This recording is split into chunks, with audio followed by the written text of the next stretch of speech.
Hello guys, నేను తీసుకొచ్చా beautiful design అండి టుడే మీకు. అండ్ ఎంత బాగుందంటే చాలా బాగుందండి. మనకి ఇది చాలా క్రేజ్ డిజైన్. దాని ప్రైస్ చూస్తే మీరు చాలా తక్కువ ప్రైస్ ఉందండి. ఇది ఐటమ్ ఆల్సో చాలా బాగుంది. మీరు చూడొచ్చు ప్రైస్ తక్కువ ఉందబ్బా, ఎంత ఉంది ఐటమ్ అని చూడొచ్చు. అండ్ ఐటమ్ చాలా బాగుంది. ఎంత ఫాస్ట్ బుక్ చేసుకొని చాలా క్రేజ్ డిజైన్స్ ఉంది.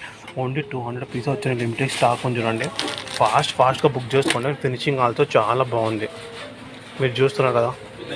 హలో బ్యూటిఫుల్ లేడీ, మీకోసం తీసుకొచ్చిన బ్యూటిఫుల్ లాంగ్ చైన్ అండి. మీకు ఇష్టమైన లాంగ్ చైన్, మీకు తెలిసింది కదా ఎంత క్రేజ్ కాబట్టి. ఇది ఫుల్ క్రేజ్ ఉంది. స్టాక్ ఫుల్ వచ్చింది చూడండి. 300 పీసెస్ వచ్చినాయి స్టాకు. ఫాస్ట్గా బుకింగ్ తీసుకోండి. ఎందుకంటే ఇది మ్యాట్ గోల్డ్లో ఉంటుంది. అండ్ ఫినిషింగ్ ఆల్సో చాలా బాగుంది. అండ్ వైట్ స్టోన్స్ ఉన్నాయి. And back side also finishing చాలా నీట్గా ఉందండి. మనకి గుడ్గా ఉంది. చూస్తున్నారు కదా మీరు ఎంత నీట్ ఉంది. ఫాస్ట్గా బుకింగ్ తీసుకోండి, ఎందుకంటే ఇది స్టాక్ చాలా తొందరగా అయిపోతుంది. మనకు తెలుస్తుంది కదా ఎంత క్రేజ్ కాబట్టి డిజైన్స్. ఫాస్ట్ బుకింగ్ తీసుకోండి. కావాలంటే కవర్లో కూడా రియల్ పిక్ కూడా చూసుకోవచ్చు అండి. మీరు ఎంత నీట్గా ఉందంటే చాలా నీట్గా ఉంది.